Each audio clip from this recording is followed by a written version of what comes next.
कितना प्रोडक्ट में कितना कन्वर्ट हो गया, x हो गया। हमें नहीं पता कितना हुआ, तो हमने मान लिया कि इसमें से कितना पार्ट डिसोशिएट होकर प्रोडक्ट में चला गया। हमने मान लिया x पार्ट डिसोशिएट होकर कहाँ चला गया, प्रोडक्ट में चला गया। तो प्रोडक्ट का कितना पार्ट फॉर्म होगा, तो जब इसमें से x जा रहा है तो प्रोडक्ट में कितना बनेगा, x ही तो बनेगा, तो ये बन गया x। अब ध्यान रखना भाई, यहाँ तो स्टोकियोमेट्री 1 थी, इसलिए सीधा सीधा कर दिया अपन ने। ध्यान रखना, देखो इसका जब 1 होता है, इसका जब 1 डिकम्पोज करता है तो इसका 1 फॉर्म होता है। देखो स्टोकियोमेट्री 1 बना ना, इसलिए इसका जब 1 डिकम्पोज करता है तो इसका 1 फॉर्म होता है। आगे ध्यान रखना, इसलिए हमने क्या किया, इस ए नोट में से जब x डिकम्पोज हुआ तो इसका x ही फॉर्म हुआ। जब इस ए नोट में से x डिकम्पोज हुआ तो इसका x ही फॉर्म हुआ। ये कंसंट्रेशन BT कह सकते हो आप, ये सॉरी आप इसको B मान लो, ठीक है। तो इसको क्या कहोगे आप, BT कह सकते हो क्या। टी टाइम पे जो प्रोडक्ट की कंसंट्रेशन वो क्या हो जाएगी, BT, क्योंकि प्रोडक्ट B था अपना, और ए टाइम पे रिएक्टेंट, टी टाइम पे रिएक्टेंट की कंसंट्रेशन क्या हो जाएगी, AT। कितना चला गया था, x चला गया, तो कितना बचेगा, A0 माइनस x। अगर हमें x का ही पता होता तो हम डायरेक्ट ही कर देते A0 में से, तो हमने क्या किया, A0 माइनस x अपन ने कर दिया, ठीक है, लिख दिया भाई, बहुत बढ़िया लिख दिया, तो अच्छी बात है, वेरी गुड। अब देखो, अब हमें क्या लिखना है, रेट लिखनी है अपने को, तो ठीक है, क्या लिखनी है, rate with respect to A। ध्यान रखना, rate with respect to A, समझ गए। रिएक्टेंट कंसंट्रेशन लिखनी है, यहाँ पे लिखना rate with respect to reactant A। इसके रेस्पेक्ट में क्या लिखनी है, रेट लिखनी है। तो क्या लिखोगे, change in concentration of A divided by change in time. क्या लिखोगे, change in concentration of A divided by change in time. बोलो ये लिखोगे इस रिएक्शन के लिए, dx अपॉन dt लिखते थे रेट, तो x क्या है यहाँ पे, कंसंट्रेशन ऑफ A। अब एक चीज़ और ध्यान रखना, ये जो स्क्वायर ब्रैकेट है, ये क्या है, स्क्वायर ब्रैकेट, ये क्या है, स्क्वायर ब्रैकेट। ये हमेशा किसको रिप्रेजेंट करता है, रिप्रेजेंट कंसंट्रेशन। मोलर कंसंट्रेशन भी आप कह सकते हो, क्या कह सकते हो, मोलर कंसंट्रेशन भी कह सकते हो, लेकिन जनरली याद रखना स्क्वायर ब्रैकेट किसको रिप्रेजेंट करता है, कंसंट्रेशन को रिप्रेजेंट करता है। आपने पढ़ा होगा ना law of mass action, law of mass action वहाँ यूज़ होता है ये, ठीक है, गुलबर्ग और वेगे ने दिया था। तो ये जो स्क्वायर ब्रैकेट है ये किसको रिप्रेजेंट करता है, कंसंट्रेशन को। तो मैंने क्या कहा, मैंने ये कहा change in concentration, change in concentration, अब एक ही बात कर रहे हैं ना, तो change in concentration of A divided by change in time. तो लिख दिया change in time, change in concentration of A, ठीक है। मैं प्लस माइनस कुछ नहीं लगा रहा, मैं प्रूफ करूंगा कि माइनस कैसे आएगा, ठीक है। इसको रफ कर देता हूँ स्टोकियोमेट्री में, वेरी गुड। अरे मज़ा आ रहा है या नहीं आ रहा, आ रहा है, बहुत बढ़िया। फिर देखो आप क्या आएगा, चेंज कैसे निकालते हो, final quantity minus initial quantity. Change कैसे निकालते हो आप, चेंज कैसे निकालते हो, करते हो फाइनल माइनस इनिशियल, ये तो करते हो। चेंज कैसे कैलकुलेट करते हो, फाइनल माइनस इनिशियल, ऐसे तो करते हैं। तो ये चेंज है किस में, कंसंट्रेशन में, किसकी कंसंट्रेशन में, रिएक्टेंट की कंसंट्रेशन में। तो आप क्या कहोगे, टी टाइम पे रिएक्टेंट की कंसंट्रेशन माइनस इनिशियल कंसंट्रेशन, यही तो होगा चेंज। फाइनल कंसंट्रेशन क्या है, 80, फाइनल कंसंट्रेशन क्या है 80, माइनस इनिशियल कंसंट्रेशन क्या है A0, divided by final time क्या है T, इनिशियल टाइम क्या है 0। देखो रे, फाइनल टाइम क्या है T, इनिशियल टाइम क्या है 0। तो हमने पुट किया, वेरी गुड। जैसे हमने पुट किया, A_T की वैल्यू क्या है A0 माइनस एक्स, तो आपने लिख दिया A0 माइनस एक्स, ठीक है। अब ये वाला माइनस, आपने A_T की वैल्यू पुट की है, ये वाला माइनस क्या लिख दोगे A0, इनिशियल कंसंट्रेशन क्या है A0 है, ठीक है, वेरी गुड। फाइनल टाइम है T, इनिशियल टाइम है 0। देखो रे, ये A0 प्लस का और ये A0 माइनस का, दोनों क्या हो गए, मर गए। आपके पास क्या आया, माइनस का x बाई टी, क्या आ गया, माइनस का x बाई टी, ठीक है। ये रेट है क्या, देखो ध्यान से देखो, रेट आई है क्या आपके पास, कितनी आई, माइनस का x बाई टी, किसके रेस्पेक्ट में आई वो देखो आप, छोड़ो उसको तो, लेकिन रेट क्या गई, माइनस का x बाई टी। बोलो क्या कभी रेट नेगेटिव हो सकती है क्या कभी रेट नेगेटिव हो सकती है क्या। अरे आप बाइक चला रहे हो, कुछ भी चला लो, आप खुद फॉरवर्ड डायरेक्शन में जा रहे हो, आपकी रेट पॉजिटिव होगी। तो ऐसा तो नहीं है ना कि अगर आप बैकवर्ड डायरेक्शन में जा रहे हो तो आपकी रेट नेगेटिव हो जाएगी, नहीं, रेट नेवर बी नेगेटिव, ज़िंदगी में कभी भी रेट नेगेटिव नहीं होगी, रेट ऑलवेज पॉजिटिव। ध्यान रखना, rate never be negative, rate always positive. वो किसी के रेस्पेक्ट में भी हो, चाहे रिएक्टेंट के रेस्पेक्ट में हो, चाहे प्रोडक्ट के रेस्पेक्ट में हो, चाहे रेट ऑफ रिएक्शन पूरी रिएक्शन के रेस्पेक्ट में हो, रेट हमेशा क्या होगी, पॉजिटिव ही होगी। ज़िंदगी में कभी भी रेट नेगेटिव नहीं होगी। ठीक है, तो मैं यहाँ पे नोट डाल के अच्छे से आप अच्छे से मेंशन कर लेना उसको कि रेट नेवर बी नेगेटिव। मैं शॉर्ट में लिख रहा हूँ नेगेटिव को, ध्यान रखना, आप पूरा लिखोगे, rate never be negative, rate always positive. ध्यान रखना भाई, इस लाइन को आप ये मान लो लाख रुपए की बात है, आप इसको घोल के पी जाना, रेट कभी भी नेगेटिव नहीं होगी, रेट हमेशा क्या होगी, पॉजिटिव होगी। ठीक है, यहाँ देखो रेट क्या आ गई, नेगेटिव आ गई, तो हमने क्या कहा, रेट कभी भी नेगेटिव होती नहीं है और हमारे पास रेट क्या आ गई, नेगेटिव आ गई। तो इस रेट को हमें क्या करना है, पॉजिटिव बनाने के लिए इस होल रिएक्शन को नेगेटिव से मल्टीप्लाई करना पड़ेगा क्या। चूँकि रेट कभी नेगेटिव होती नहीं है और हमारे पास रेट नेगेटिव आ रही है, तो इस रेट को पॉजिटिव बनाने के लिए हमें इस होल रिएक्शन को क्या करना पड़ेगा, माइनस से मल्टीप्लाई करना पड़ेगा। ठीक है, तो मैं लिख रहा हूँ, चूँकि rate never be negative, so but here rate with respect to A is arise negative. So we multiply whole reaction by या फिर with minus to make rate positive. Rate को पॉजिटिव बनाने के लिए हमें क्या करना, हमने क्या किया, इस होल रिएक्शन को माइनस से मल्टीप्लाई कर दिया। देखो क्या होगा, यहाँ से स्टार्ट करेंगे तो यहाँ पे क्या लिखोगे, माइनस का dA/dt इज इक्वल टू, ये भी लिख दो, माइनस AT माइनस का A0 ओवर T माइनस का 0 इज इक्वल टू माइनस, देखो A0 माइनस का x, ठीक है, माइनस का A0 अपॉन T माइनस 0, यही होगा। कंप्लीट के ब्रैकेट लगा दिया मैंने। अब इसको अंदर मल्टीप्लाई करोगे ना आप, तो ये माइनस का हो जाएगा और ये माइनस क्या हो जाएगा, प्लस, और ये माइनस क्या हो जाएगा, प्लस। तो ये प्लस का और ये माइनस का कट गए और ये क्या जाएगा, तो आपके पास यहाँ जाएगा प्लस का x/t। बोला समझ में आ गया क्या। अब देखो रेट क्या आ गई, पॉजिटिव आ गई, रेट क्या आ गई, पॉजिटिव आ गई। और ये देखो आप, तो ये किसका आ गया, माइनस का d/dt। अब पता लग गया माइनस कैसे आया, पता लग गया माइनस कैसे आया, क्योंकि जब हम रेट कैलकुलेट कर रहे थे तो हमारे पास रेट कैसे आई, नेगेटिव आई, रेट कैसे आई, नेगेटिव आई। और रेट कभी नेगेटिव होती नहीं है और हमारे पास रेट कैसी आ रही है, नेगेटिव आ रही है।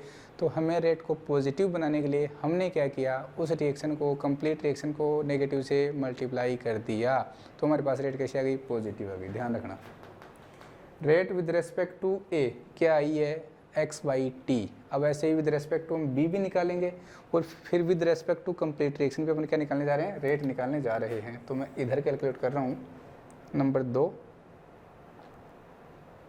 इसको आप a कह दो, यहाँ पे मैं b कह रहा हूँ, चलो a b में कंफ्यूज हो जाओगे आप। इसको ये 1 कह दो और इसको आप कह दो 2। क्या कहोगे, rate with respect to b, ठीक है। जो फिर आपका हो गया rate with respect to product, और प्रोडक्ट क्या आपका b है, क्या है, b है। ठीक है भाई, बहुत बढ़िया। ये लो भाई, खुश। क्या लिखोगे? D B by d t. Rate क्या होती है? Change in concentration of B with respect to change in time. तो ये स्क्वायर ब्रैकेट में मैंने रिप्रेजेंट किया, इसका मतलब क्या है? बी की कंसंट्रेशन है। क्या लिखोगे? D B upon d t. समझ में आ गया? ये क्या हो गई आपकी? रेट लिख दी। किसके रेस्पेक्ट में? बी की रेस्पेक्ट में आपने रेट लिख दी। ठीक है, बहुत बढ़िया। क्या आएगा? B T. चेंज कैसे निकालोगे? Final concentration minus initial concentration. Final concentration क्या है? B T. इनिशियल कंसंट्रेशन क्या है? 0। बी टी माइनस का 0। टाइम क्या है? टी माइनस का 0। बहुत बढ़िया। बोलो बी टी की वैल्यू क्या है? एक्स माइनस का 0 बटे टी माइनस का 0। बोलो क्या आ गया? X by T. रेट क्या आ गई? X by T. समझ में आया? समझ में आ गया? देखो रे, कमाल ही हो गया। रेट कैसी आई? पॉजिटिव आई। क्या माइनस से मल्टीप्लाई करना पड़ेगा? नहीं करना पड़ेगा, क्योंकि रेट पॉजिटिव आएगी। और रेट कैसी होती है? पॉजिटिव ही होती है रेट, तो हमें माइनस से मल्टीप्लाई करने की ज़रूरत ही नहीं पड़ी। तो प्रोडक्ट के रेस्पेक्ट में जब हमने रेट निकाली तो कैसी आई? पॉजिटिव आई। और जब हमने रिएक्टेंट के रेस्पेक्ट में रेट निकाली थी तो कैसी आ गई? नेगेटिव आ गई। ठीक है, रेट नेगेटिव आई थी तो उसको मल्टीप्लाई करने, उसको पॉजिटिव बनाने के लिए हमने क्या किया था? नेगेटिव से मल्टीप्लाई किया था। तो यहाँ तो माइनस का डी बाई डी टी आया, लेकिन यहाँ देखो माइनस नहीं आया। समझ में आ गया?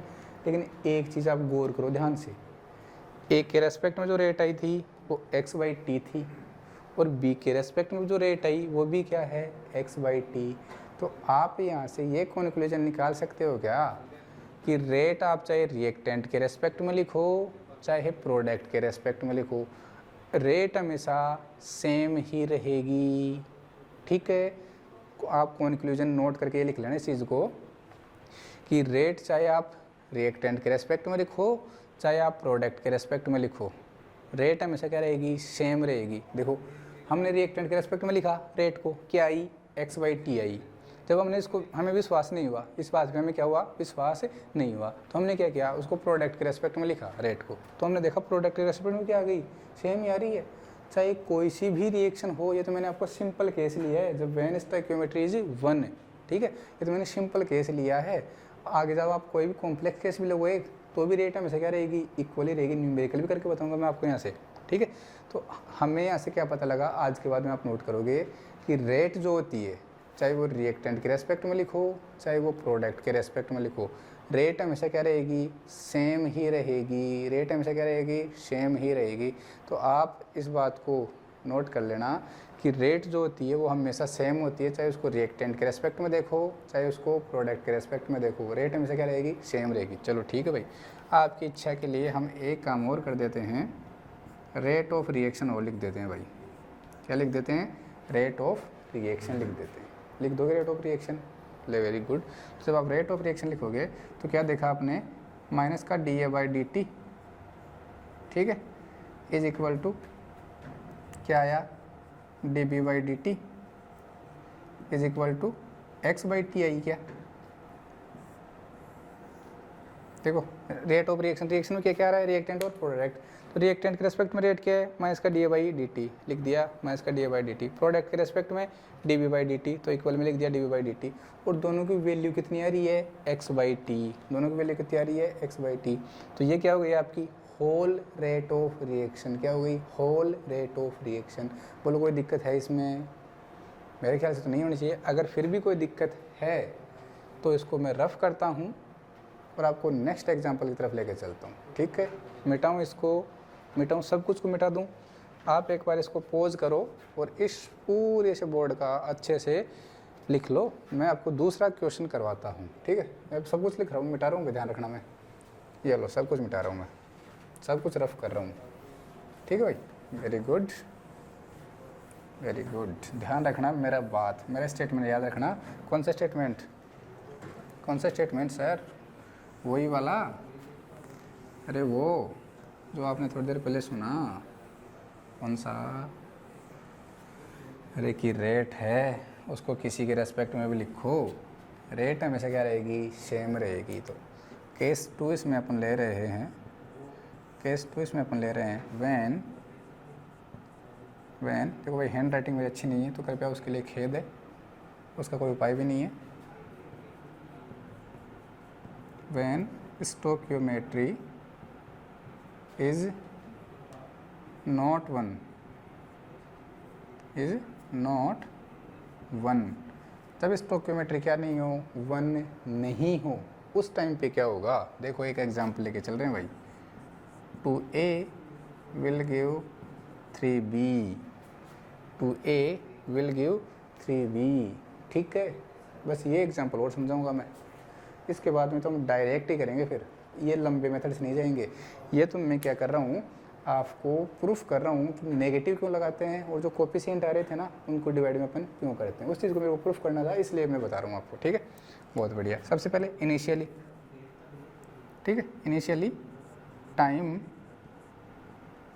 Time t is equal to 0 पे कंसंट्रेशन क्या होगी, A0, प्रोडक्ट की concentration 0, t is equal to t second पे, ठीक है। अब कुछ टाइम पे आ गया तो इस टाइम पे इसकी कंसंट्रेशन क्या हो जाएगी, 80, इसकी कंसंट्रेशन क्या हो जाएगी, BT, छोटा मान लो बड़ा मान लो, जो आपको अच्छा लगे वो मान लो, ठीक है। कंसंट्रेशन क्या हो जाएगी इसकी, BT। अब बताओ, पीछे हमने 1 लिया था, अब मैंने क्या कहा कि टी टाइम पे कुछ ना कुछ रिएक्शन प्रोसीड हुई है। जब टाइम कुछ ना कुछ हुआ है तो रिएक्शन भी क्या हुई है, प्रोसीड हुई है। अगर रिएक्शन प्रोसीड हुई है तो कुछ ना कुछ रिएक्टेंट डीकम्पोज होकर किस में कन्वर्ट हुआ है, प्रोडक्ट में कन्वर्ट हुआ है। कुछ ना कुछ रिएक्टेंट डीकम्पोज होकर किस में कन्वर्ट हुआ है, प्रोडक्ट में कन्वर्ट हुआ है। कितना कन्वर्ट हुआ, कितना डीकम्पोज हुआ नहीं पता, क्या मान लिया, एक्स मान लिया, क्या मान लिया, एक्स मान लिया। अब ध्यान रखना, आपको यहाँ पे स्टोकियोमेट्री के रेस्पेक्ट में घटाना है। क्या करना है, स्टोकियोमेट्री के रेस्पेक्ट में घटाना है। क्या करोगे, जैसे वहाँ तो 1 था आगे, तो आपने क्या किया था, A0 माइनस एक्स कर दिया था, क्योंकि यहाँ पे 1 था। अब अपनी सुविधा के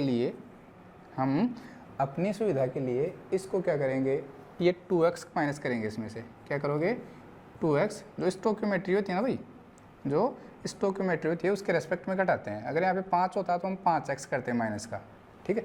ऐसा इसलिए देखो, जब इसकी जो 2a है, जब इस a के 2 डिकम्पोज होते हैं तो b के 3 मोल फॉर्म होते हैं। ध्यान रखना, जब a के 2 मोल डिकम्पोज होते हैं, 2 मोल डिकम्पोज होते हैं तो b के 3 मोल फॉर्म होते हैं क्या। तो जब इसमें से 2x जाएगा तो इसका कितना बनेगा, 3x बनेगा क्या। अरे इसके 2 से इसका 3 बनता है, इसके 2 से इसका 3 बनता है, तो इसमें से 2x जाएगा तो इसका कितना बनेगा, 3x बनेगा। कितना बनेगा, 3x बनेगा। अब समझ में आ गया कि मैंने 3x क्यों लिखा, 2x क्यों लिखा। बिल्कुल सर, ऐसा इसलिए मैं बता रहा हूँ कि आगे जब आप कोई न्यूमेरिकल सॉल्व करोगे ना तो डायरेक्ट वहाँ से आपका आंसर आ जाएगा, आपको लेंथी मेथड से नहीं जाना पड़ेगा। मानने को आप यहाँ पे x भी मान सकते हो। क्या कर सकते हो, यहाँ पे x पे मान सकते हो कि इसमें से कितना चला गया, x चला गया, ये कितना बना, x बना, ऐसा मान सकते हो, फिर कर सकते हो, मुझे कोई दिक्कत उसमें नहीं है। लेकिन वो जो तरीका है वो बड़ा लेंथी हो जाएगा, ठीक है, बड़ा लेंथी हो जाएगा, आपको उसमें कैलकुलेशन थोड़ी ज़्यादा करनी पड़ेगी। इसलिए अपन सीधी की तरफ चलते हैं, बस आपको रेट लिखने उसी सिखा रहा हूँ मैं, ठीक है। ध्यान रखना, जब स्टोकियोमेट्री मोर देन 1 या अदर देन 1 हो जाती है तो उस वाले केस में हम स्टोकियोमेट्री के रेस्पेक्ट में ही घटाते हैं। अगर स्टोकियोमेट्री मोर देन 1 या अदर देन 1 हो जाती है तो उस वाले केस में हम जो डिकम्पोज वाला पार्ट होता है कि रिएक्टेंट कितना डिकम्पोज हो गया, उसको स्टोकियोमेट्री के रेस्पेक्ट में क्या करते हैं, घटाते हैं। यहाँ पे देखो, इसकी स्टोकियोमेट्री 2 थी तो हमने कह दिया कि इसमें से 2x चला गया। जब इसका 2 जाता है तो इसका कितना बनता है, 3 बनता है, तो हमने कह दिया ये कितना फॉर्म हो गया, 3x फॉर्म हो गया। बस खत्म। हम क्या करोगे, अब रेट लिखनी है अपने को, तो क्या लिखनी है, रेट अपने को लिखनी है। तो नंबर 1 आप क्या लिखोगे, रेट विद रेस्पेक्ट टू, क्या लिखोगे, रिएक्टेंट ए, ये तो लिखोगे, rate with respect to reactant A. क्या लिखोगे, dA/dt लिखोगे या नहीं लिखोगे, बोल भी दो, अब लिखोगे या नहीं लिखोगे। अरे change in concentration of reactant divided by change in time. तो रिएक्टेंट क्या है, ए है, change in concentration of A divided by change in time. A की कंसंट्रेशन में चेंज कैसे निकालते हो, AT माइनस का A0, मतलब final concentration minus initial concentration divided by T minus का 0। फाइनल टाइम T है, इनिशियल टाइम क्या है, 0 है। AT वैल्यू कितनी है, A0 माइनस का 2x, A0 माइनस का 2x, ये माइनस ये वाला। A0 की वैल्यू क्या है, A0 ही है भाई, क्या है, A0 ही है। आपको किसी के दिमाग में ये नहीं आना चाहिए कि सर यहाँ पे 2a नोट लिखे, नहीं, यहाँ पे तो आपको हमेशा ही क्या मानना है, a नोट ही मानना है। क्या मानना है? हमेशा ही। चाहे यहाँ पे झाड़ लिखा हो, आपको क्या मानना है, a नोट ही मानना है यहाँ पे, ठीक है। टी क्या है, टी माइनस को कर दोगे 0। देखो ये a नोट प्लस का, ये a नोट माइनस का, दोनों क्या हो गए, मर गए। रेट क्या गई, माइनस का 2x/t। अब फिर से वही बात लिखोगे, rate never be negative, so to make rate positive we multiply this whole equation by negative sign. जैसे हमने इसको माइनस से मल्टीप्लाई किया, रेट क्या गई, माइनस का dA/dt is equal to 2x/t। बोलो भाई, समझ में आया या नहीं आया? समझ में आ गया, बहुत बढ़िया। अब देखो ये प्लस का हो गया, ये किसका हो गया, माइनस का, ठीक है, वेरी गुड। आगे चलें, चलो यहाँ लिख देते हैं भाई, rate with respect to product, और वो क्या है आपका, बी। अब बोल दो, फटाफट बोल दो, क्या लिखोगे, change in concentration of B divided by change in time, ठीक है, change in concentration of B divided by change in time, very good. तो क्या लिखोगे आगे, अब देखो बी की कंसंट्रेशन क्या है, बी टी, फाइनल कंसंट्रेशन क्या है, B T, minus initial concentration क्या है, 0, डिवाइडेड बाई फाइनल टाइम क्या है, टी, इनिशियल टाइम क्या है, 0। बहुत बढ़िया, आगे चलो। पी टी की वैल्यू क्या है, 3x, पी टी की वैल्यू क्या है, 3x, माइनस इनिशियल वैल्यू क्या है, वेरी गुड, 0, फाइनल टाइम क्या है, टी, इनिशियल टाइम क्या है, 0। अरे वेरी गुड, काम बन गया अरे अपना तो। 3x/t, रेट कैसे आ गई, पॉजिटिव आ गई, बहुत बढ़िया। तो अपन ये लिख सकते हैं क्या कि कंसंट्रेशन ऑफ dB, या फिर आप लिख सकते हो dB/dt इज इक्वल टू आ गया 3x/t। बोल लो भाई, समझ में आया? अरे क्या बात है सर, मज़ा आ गया भाई। आया? अभी तो नहीं आया, और आएगा। तीसरा क्या लिखने जा रहे हो, रेट ऑफ रिएक्शन लिखने जा रहे हो, ठीक है। रेट ऑफ रिएक्शन में क्या लिखोगे, माइनस का dA/dt is equal to dB/dt। क्या कहा था रेट के बारे में हमने, कि जो रेट ऑफ रिएक्शन होती है उसको चाहे आप रिएक्टेंट के रेस्पेक्ट में लिखो, चाहे प्रोडक्ट के रेस्पेक्ट में लिखो, हमेशा क्या रहेगी, सेम रहेगी, हमेशा क्या रहेगी, सेम। तो हमने रिएक्टेंट के रेस्पेक्ट में लिखा, प्रोडक्ट के रेस्पेक्ट में लिखा, क्या आएगी, इक्वल ही आएगी। तो देखो इसकी वैल्यू कितनी आ रही है, 2x/t, कितनी आ रही है, 2x/t, और इसके रेस्पेक्ट में रेट कितनी आ रही है, 3x/t। क्या ये बराबर है क्या दोनों, ये दोनों बराबर है क्या, नहीं है। हमने क्या कहा कि रेट आप किसी के रेस्पेक्ट में भी लिखो, रेट हमेशा क्या आएगी, इक्वल ही आएगी। तो ये तो इक्वल है नहीं है। तो देखो क्या करें, इक्वल बनाने के लिए क्या करें, इन दोनों रेट को इक्वल बनाने के लिए क्या करें, इसको तो हम 2 से डिवाइड कर दें और इसको हम 3 से डिवाइड कर दें। क्या अरे कर दें क्या, रेट को इक्वल बनाने के लिए ऐसा किया जा रहा है, क्या किया जा रहा है, रेट को इक्वल बनाने के लिए ऐसा किया जा रहा है, ध्यान रखना। तो हमने क्या किया, हमने कुछ नहीं किया सर, इसको तो 2 से डिवाइड किया, तो इसको भी करना पड़ेगा, माइनस का 1/2 dA/dt, ठीक है, इज इक्वल टू, इसको किससे डिवाइड किया, 3 से, तो 1/3 dB/dt, ठीक है भाई। अब इसकी वैल्यू कितनी आ गई, देखो 1/2 तो ये था ही, और ये 2x/t इज इक्वल टू 1/3 तो ये रहा, dB/dt की वैल्यू क्या है, 3x/t, 3 से 3 मरा, 2 से 2 मरा, क्या आया, x/t बराबर x/t। बोलो रेट ऑफ रिएक्शन क्या आ गई, इक्वल आ गई, क्या आ गई, इक्वल आ गई। तो हमने क्या किया, हमने जब रेट ऑफ रिएक्शन लिखी तो कितनी आ गई हमारे पास, x/t आ गई। अब बोलो ऐसा क्यों किया हमने, हमें पता है कि रेट ऑफ जो रिएक्शन होती है उसको चाहे आप रिएक्टेंट के रेस्पेक्ट में लिखो, चाहे प्रोडक्ट के रेस्पेक्ट में लिखो, रेट हमेशा क्या आएगी, सेम रहेगी। थोड़ी देर पहले एग्जांपल देके बताया था अच्छे से। तो यहाँ पे रेट हमारे पास इक्वल नहीं आ रही थी, तो इक्वल बनाने के लिए हमने क्या किया, इस वाली इक्वेशन को तो 2 से डिवाइड कर दिया, इस वाली को 3 से डिवाइड कर दिया। तो कर दो, यहाँ पे 2 से डिवाइड कर दिया, यहाँ पे 3 से डिवाइड कर दिया, जैसे ही किया रेट क्या आ गई, इक्वल आ गई, रेट क्या आ गई, इक्वल आ गई। ठीक है, समझ में आया या नहीं आया, बोलो। आ गया, वेरी गुड। हमने रेट को इक्वल करने के लिए, क्योंकि रेट हमेशा किसी के रेस्पेक्ट में लिखो हमेशा क्या आएगी, इक्वल ही आएगी, सेम रहेगी, तो हमने रेट को इक्वल करने के लिए इस वाले फैक्टर को 2 से डिवाइड किया है यहाँ से, ताकि 2 हट जाए और यहाँ से 3 हट जाए, इसलिए इसको 3 से डिवाइड किया है।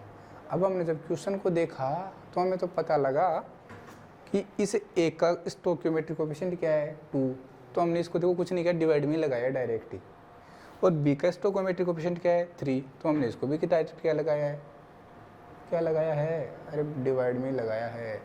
तो अब आपको समझ में आ गया होगा कि माइनस तो क्यों यूज़ करते हैं रेट में, बोलो रिएक्टेंट में लगा रहे हैं ना माइनस, माइनस तो क्यों यूज़ करते हैं, और ये जो आप 1/2 1/3 करते हो ये क्यों यूज़ करते हैं, समझ में आ गया, बहुत बढ़िया। अगर ये समझ में आ गया तो इसको मैं कर रहा हूँ रफ, फिर अपन करते हैं 1-2 न्यूमेरिकल, ठीक है, 1-2 अपन रेट लिखना भी सीखते हैं। तो अब आप डायरेक्ट क्या करोगे, पता है डायरेक्ट क्या करोगे, यहाँ पे जो भी स्टोइकियोमेट्रिक कोएफिशिएंट होगा, जो भी स्टोइकियोमेट्रिक कोएफिशिएंट होगा उसको 1 से डिवाइड में कर देना, उसका भाग लगा देना, सीधी सी बात है। देखो स्टोइकियोमेट्रिक कोएफिशिएंट कितना था 2, तो हमने 2 का भाग लगा दिया, कितना था 3, तो यहाँ पे 1/3 अपन ने कर दिया। तो ध्यान रखना आगे से जो भी मैं रेट ऑफ रिएक्शन आपको लिखवाऊंगा जिस भी रिएक्शन के लिए, तो जो भी स्टोइकियोमेट्रिक कोएफिशिएंट होगा डायरेक्ट क्या करोगे, उसको डिवाइड में लगा दोगे। रिएक्टेंट के लिए माइनस यूज़ करोगे, प्रोडक्ट के लिए माइनस यूज़ नहीं करेंगे, ठीक है, बहुत बढ़िया। अब एग्जांपल्स आपके लिए, मैंने तो देखो भाई बहुत अच्छे से आपको एक्सप्लेन किया है इस चीज़ को। अगर फिर भी किसी भाई लोग के समझ में नहीं आ रहा तो वीडियो को बैक करो, रिवर्स करो और फिर दोबारा से देखो, अच्छे से ये एक्सप्लेनेशन समझ में आ जाएगी।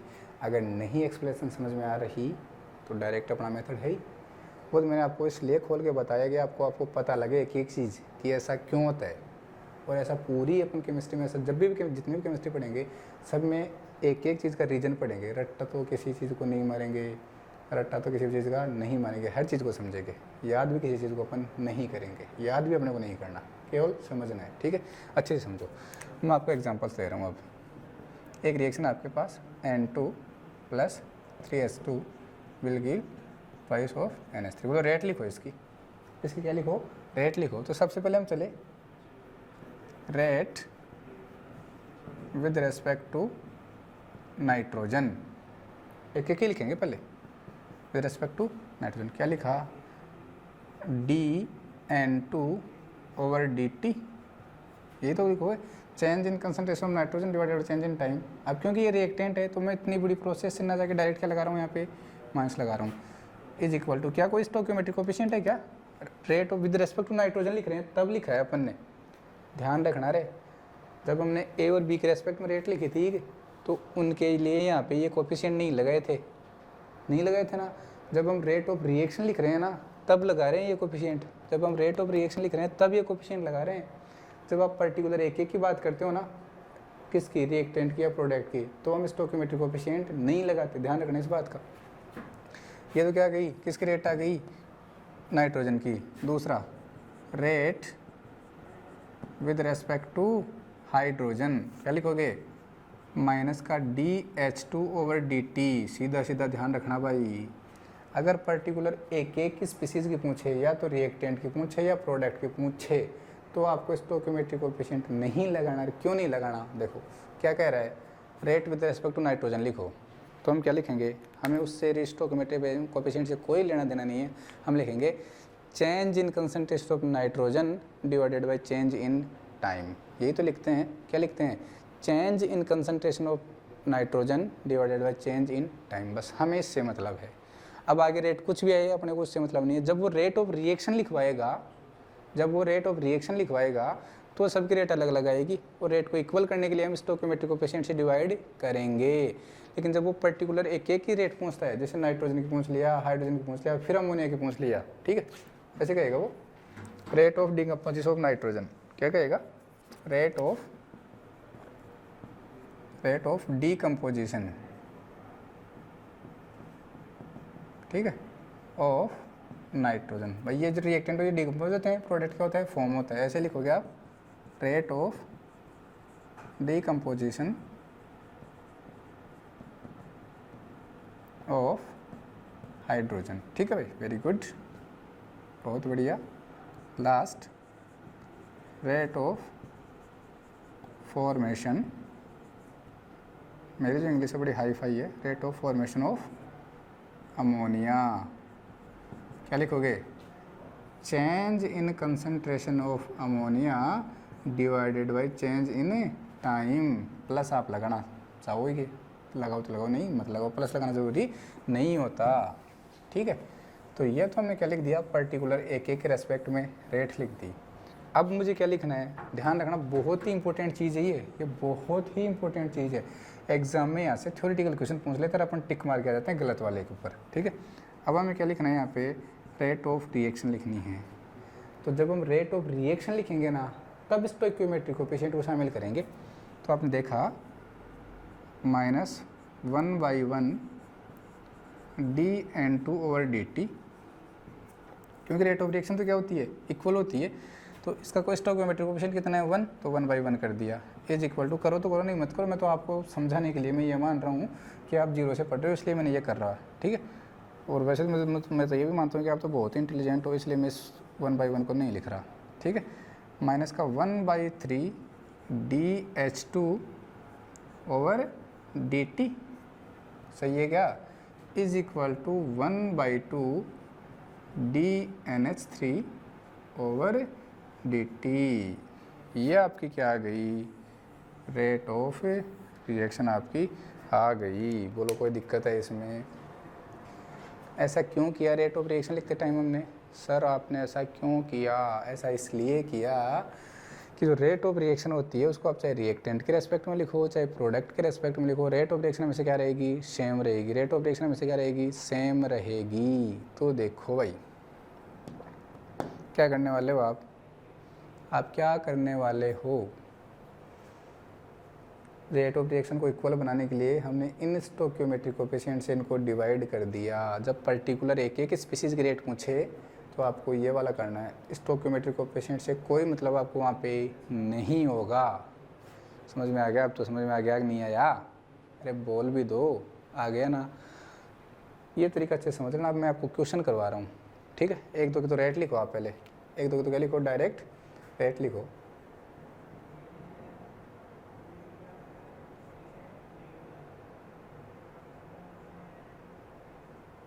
ये लो, ये आपके पास रिएक्शन है, इसके लिए आपको रेट ऑफ रिएक्शन लिखनी है, डायरेक्ट रेट ऑफ रिएक्शन लिखनी है, ये वो लिखनी है। अब ध्यान रखना क्या लिखनी है, रेट ऑफ रिएक्शन लिखनी है। तो सर हम क्या करने वाले हैं, सब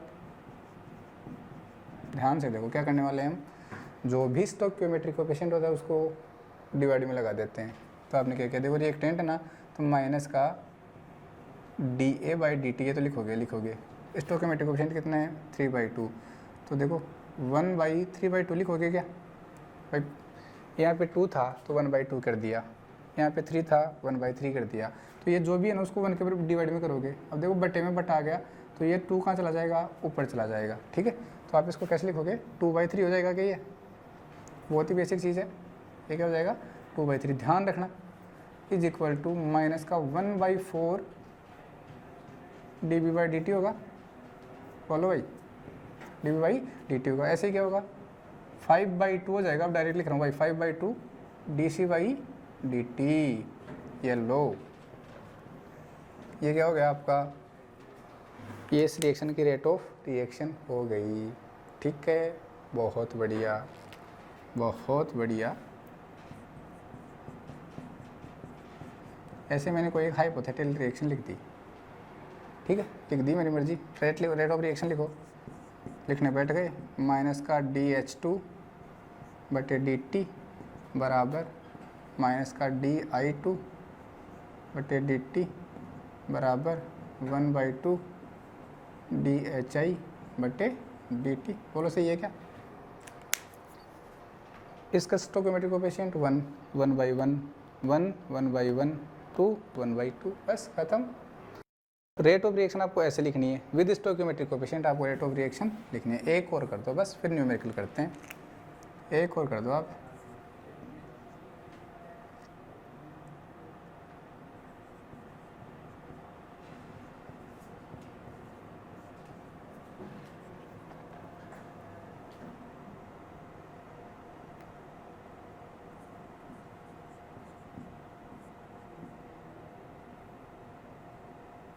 ये लो, ये कोई रिएक्शन फॉर्म हो रही है आपके पास, बोल रहा है इस रिएक्शन के लिए रेट ऑफ रिएक्शन लिखो। ये रिएक्शन के लिए क्या लिखो आप, रेट ऑफ रिएक्शन लिखो, ठीक, वेरी गुड। तो हम चले लिखने, सबसे पहले इसके पास चले। स्टोइकोमेट्रिक कोएफिशिएंट क्या है, 3 है, तो वह क्या लिखोगे, -1/3 change in concentration of A divided by change in time, very good. आगे चले आप, तो 1/1/2 करोगे, 2 कहाँ चला जाएगा, ऊपर चला जाएगा, ठीक है। तो माइनस का रिएक्टेंट है ना, तो लगाए बराबर लगाओगे आप, फिर क्या लिखोगे, -2 dB/dt इज इक्वल टू, अब प्लस लिखोगे आप, ठीक है। 4/5 तो क्या हो जाएगा, 5/4 dC/dt, और आगे क्या लिखोगे, 1/2 dd/dt। ये हो गया आपके लिए इस रिएक्शन के लिए रेट ऑफ रिएक्शन, ठीक है भाई, बहुत बढ़िया। अब अपन करते हैं न्यूमेरिकल्स इस रिएक्शन के ऊपर, ठीक है। क्या करते हैं, न्यूमेरिकल्स करते हैं, वेरी गुड। रफ कर रहा हूँ इसको, स्क्रीनशॉट ले लेना। स्क्रीनशॉट तो क्या लोगे, पॉज करना और लिख लेना, पॉज करना और लिख लेना। तो चलिए आगे बढ़ते हैं, और नेक्स्ट अपना जो पोर्शन है वो है न्यूमेरिकल पोर्शन। मैं आपको दे रहा हूँ क्वेश्चंस, क्या दे रहा हूँ, क्वेश्चंस। क्वेश्चन नंबर 1, ठीक है, लिख रहा हूँ मैं आपको, ऐसे ही बना के दे रहा हूँ, हाइपोथेटिकल क्वेश्चन है। अब बाकी क्वेश्चन अच्छे से बुक से देख के लिख लेना। Rate of decomposition of hydrogen is 3 × 10⁻², mole per liter per second. Then calculate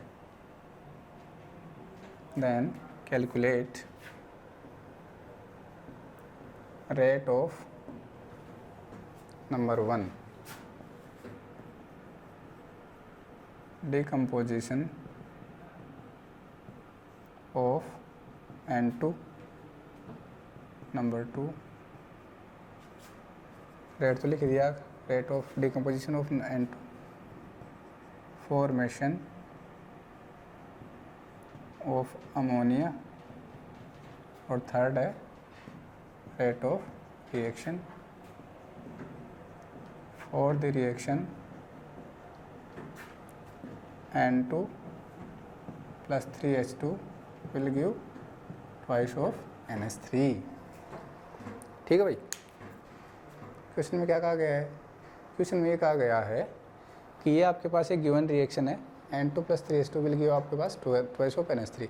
इस गिवन रिएक्शन के लिए आपको हाइड्रोजन की डीकम्पोजिशन रेट गिवन है। क्या है, हाइड्रोजन की डीकम्पोजिशन रेट आपको गिवन है। तो आपको क्या क्या कैलकुलेट करना है, rate of decomposition of nitrogen, rate of formation of ammonia and rate of reaction आपको कैलकुलेट करनी है। तो ऐसे क्वेश्चन जब भी आते हैं, देखते ही खुश हो जाया करो, देखते ही खुश हो जाया करो। सबसे पहले रिएक्शन लिखो, N2 plus thrice of H2 will give twice of NH3। जैसे ऐसे क्वेश्चन आए, खुशी के मारे झूम उठो। सबसे पहला काम क्या करेंगे, रिएक्शन देखेंगे और देखते ही इसका रेट ऑफ रिएक्शन लिख देंगे। रिएक्शन को देखते ही पहला ही काम अपने को, पहली स्टेप क्या करनी है, रेट ऑफ रिएक्शन इसका लिखना है। क्या लिखोगे, माइनस का dN2/dt is equal to minus का 1/3 dH2/dt is equal to 1/2 dNH3/dt। बोलो भाई, ये लिख दिया अपने, बस काम खत्म हो गया अपना। यहीं पे आधा क्वेश्चन यहीं सोल्व हो गया, आधा क्वेश्चन तो अपना यहीं सोल्व हो गया। अब देखो स्टेप नंबर फर्स्ट पे क्या पूछा है उसने, रेट ऑफ डीकम्पोजिशन, सॉरी एक बार देख ले गिवन क्या है, और देख लेते हैं गिवन क्या है। गिवन आपके पास rate of decomposition of H2, that means H2 की डिकम्पोजिशन रेट क्या होगी, माइनस का DH2 ओवर DT, यही तो होती है। मैंने क्या कहा था, जब पर्टिकुलर आपको एक एक स्पीसीज की बात करें तो स्टोइकोमेट्रिक कोएफिशिएंट आपको नहीं लगाना। तो बताओ हाइड्रोजन की डिकम्पोजिशन रेट क्या आएगी, डिकम्पोजिशन मतलब माइनस DH2 ओवर DT, ये कितनी गिवन है 3 × 10⁻⁻²। अब देखो ये यूनिट क्यों लिखी है वो भी मैं आपको बताऊंगा आगे, मोल पर लीटर पर सेकेंड। बहुत बढ़िया, ये गिवन है आपको, ध्यान रखना, ये डाटा इसकी वैल्यू गिवन है आपको, ध्यान रखना। मैं इसका DH2 ओवर DT की वैल्यू गिवन है। पूछा क्या है, पहला बोलो क्या बोल रहा है, डिकम्पोजिशन ऑफ N2, क्या क्या क्या है उसने, rate of decomposition of N2, decomposition of N2 उसने पूछा है। तो क्या कहोगे, हमें पता है, that means rate of decomposition of N2 कैसे लिखते हैं, माइनस का dN2 ओवर dt, डिकम्पोजिशन की रेट तो यही आएगी। तो इसकी वैल्यू पूछी है अपने को, इसकी वैल्यू अपने को पूछी है। कुछ नहीं करना, कुछ भी नहीं करना, ये रिएक्शन को देखो, एक तो आपको गिवन है, एक आपको पूछा है, दोनों को उठा लो, बाकी को छोड़ दो। जो पूछा है, जो गिवन है, दोनों को साथ रख लो और बाकी को हटाओ, अपने काम के ये दो ही हैं। तो आपने क्या किया, माइनस का dN2 ओवर dt, इसको इक्वल रखा किसके, माइनस का 1/3 DH2 ओवर dt की इक्वल रखा। अब चूंकि हमें गिवन है, चूंकि माइनस का DH2 ओवर dt, इसकी वैल्यू आपको गिवन है और वो कितनी है 3 × 10⁻², मोल पर लीटर पर सेकेंड। तो देर का है कि वैल्यू को चिपकाओ यहाँ पे,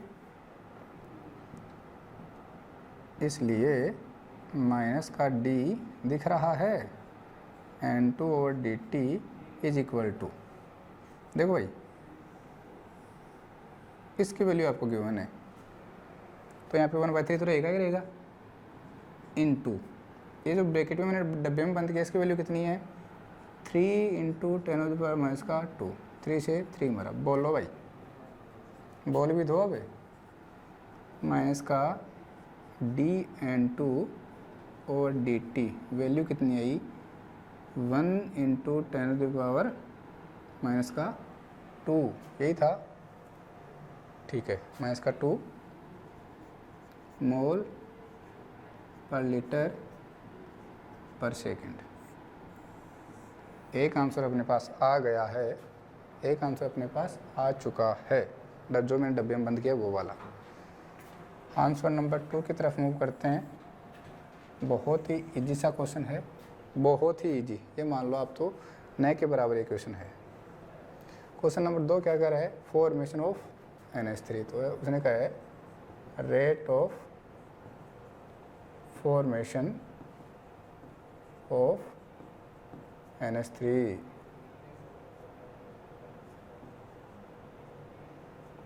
ठीक है भाई, rate of formation of NH3 कैसे लिखोगे, dNH3 ओवर dt, यही पूछा है उसने, ठीक है। तो देखो, अब देखो रे, आप जो मन में एक उसको उठाओ, इसकी वैल्यू निकाल लिया आपने, इसकी वैल्यू आपको गिवन है, इसकी वैल्यू पूछी है, जो मन में एक, दोनों से दो आंसर निकालता हूँ। पहले तो हमको इसको लेके निकालना है क्योंकि हमें गिवन है क्वेश्चन में। चलो भाई इन दोनों को निकाल लेते हैं, ठीक, आपकी खुशी से, मैंने आपकी खुशी के लिए जो भी कर रहा हूँ, मैं सब क्या कर रहा हूँ, आपकी खुशी के लिए कर रहा हूँ। माइनस का 1/3 DH2 over dt is equal to 1/2 dNH3 over dt। Good, very good sir, बहुत अच्छे सर। ये माइनस, और इसकी वैल्यू आपको पता है, इसमें डब्बे में बंद किया है, इसकी वैल्यू आपको गिवन है कितनी 3 × 10⁻², ठीक, ओके। वैल्यू पुट कर दें 1/3 into 3 into 10⁻², is equal to क्या आएगा 1/2 dNS3/dt। मारो इसको, भागा भागे मारो। आप इसको ऐसे लिख सकते हो क्या 1/2 dNS3/dt is equal to 1 into 10⁻²। लिख सकते हो, लिख सकते हो। आपको तो क्या चाहिए सर, हमें तो यही चाहिए, rate of formation of ammonia, यही तो है rate of formation of ammonia. और क्वेश्चन में आपके पास 1/2 एक्स्ट्रा आ गया, क्या करोगे, क्या करोगे सर? काम का नहीं है अपने, हम इसको उठा के उधर भेज देते हैं। तो करो, आपकी जो इच्छा है वो करो, सब कुछ छूट है आपको। dNS3/dt इज इक्वल टू, ये 2 जब ऊपर जाएगा तो मल्टीप्लाई में चला जाएगा, तो ये आ जाएगा 2 इंटू 10⁻³ 2 मोल पर लीटर पर सेकंड। बहुत बढ़िया भाई, ये तो सर तरीका नंबर पहला था, ठीक, तरीका नंबर पहला था। दूसरा देखो, ये तो आप इसको ए मान सकते हो, बी बताऊं? विद्या की कसम है, चलो बी भी देख लो। आप कहोगे सर हमने इसको यूज़ कर लिया, अब हम इन दोनों को यूज़ करेंगे, तो इन दोनों को भी यूज़ कर लो, आंसर सेम ही आने वाला भाई। आपने यूज़ किया -dN2, ठीक, एक ही बता रहा हूँ और नहीं बताऊँगा, upon dt is equal to 1/2 dNS3/dt। और इसकी वैल्यू आपने ऐसे निकाल ली, -dN2/dt की वैल्यू कितनी आएगी 1 इंटू 10⁻², ठीक है। अब कहोगे यहाँ पे चूँकि -dN2/dt इज इक्वल टू आ गया 1 इंटू 10⁻², तो आप डायरेक्ट वैल्यू पुट करो यहाँ पे, इसलिए 1/2 dNS3/dt इज इक्वल टू कितना आएगा 1 इंटू 10⁻²। आपको तो वैल्यू किसकी चाहिए dNS3/dt इज इक्वल टू कितना आएगा 2 उधर क्रॉस में मल्टीप्लाई हो जाएगा 2 इंटू 10⁻² मोल पर लीटर पर सेकेंड। ये लो भाई, मैच करो, आंसर मैच करो, गुड। चलते हैं अपने अगले आंसर की तरफ। क्वेश्चन नंबर 3 का जो आंसर है वो अब आपके लिए। क्या कैलकुलेट करने जा रहे हो? Rate of reaction. क्या कैलकुलेट करने जा रहे हो? Rate of reaction. कर सकते हो, या तो रेट ऑफ रिएक्शन इसके रेस्पेक्ट में देखो क्या आएगी, जो आएगी वही आंसर होगा, या रेट ऑफ रिएक्शन को आप इसके रेस्पेक्ट में देखो, या रेट ऑफ रिएक्शन को आप इसके रेस्पेक्ट में देखो, आंसर क्या आएगा? सेम आएगा। देखो भाई, इसके रेस्पेक्ट में देख लें, पहले देख लें, गुड। तरीका नंबर पहला A, rate of reaction is equal to -dN2/dt, यही तो होगा। इन दोनों को इक्वल कर लिया, इसकी वैल्यू आपको पता है 1 इंटू 10⁻², तो आपका यहाँ से आंसर आ गया rate of reaction is equal to 1 into 10⁻² mole per litre पर सेकेंड, ठीक। तरीका नंबर बी, अब आपको एक चीज़ तो पता लग गई कि आंसर हमेशा यही आने वाला है, आंसर हमेशा यही आने वाला है, ठीक है। आपने क्या किया, रेट ऑफ रिएक्शन को किसके इक्वल किया, -1/3 dH2/dt के इक्वल किया। और आपको पता है ये रहा -dH2/dt वैल्यू कितनी है 3 इंटू 10⁻²। यहाँ पे पुट करोगे तो 3 से 3 कैंसिल हो जाएगा,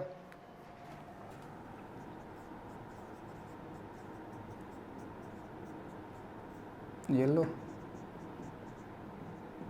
सीधा सीधा आ गया। Rate of reaction is equal to 1 into 10⁻² mole per litre पर सेकेंड, ठीक, वेरी गुड। सर एक और तरीका है, उसको निकाल लेते हैं। इन दोनों को इक्वल कर लो, इन दोनों को इक्वल कर लो। रेट ऑफ रिएक्शन क्या आएगी 1/2 dNS3/dt। ये रहा उत्तर। DNH3ODT की रेट कितनी आई 2 × 10⁻²। कुछ नहीं करना, rate of reaction is equal to 1/2 × 2 × 10⁻²। 2 से 2 मरा, क्या आ गया? Rate of reaction is equal to 1 × 10⁻², mole per litre पर सेकेंड। अब तो खुश हो या नहीं हो? अरे अब तो खुश हो या नहीं हो?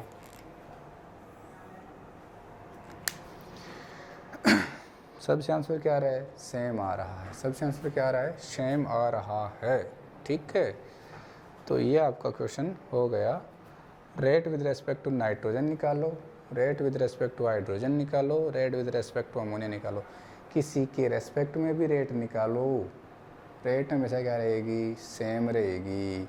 हमने नाइट्रोजन के रेस्पेक्ट में निकाला तो भी वही आंसर आया, हाइड्रोजन के रेस्पेक्ट में निकाला तो भी वही आंसर आया, और अमोनिया के रेस्पेक्ट में निकाला तो भी आंसर क्या आया? सेम ही आया।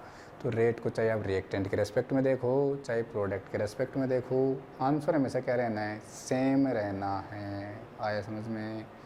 बोलो आया? बहुत बढ़िया। ऐसे और बहुत सारे क्वेश्चंस आपको बुक में मिल जाएंगे और कहीं मिल जाएंगे।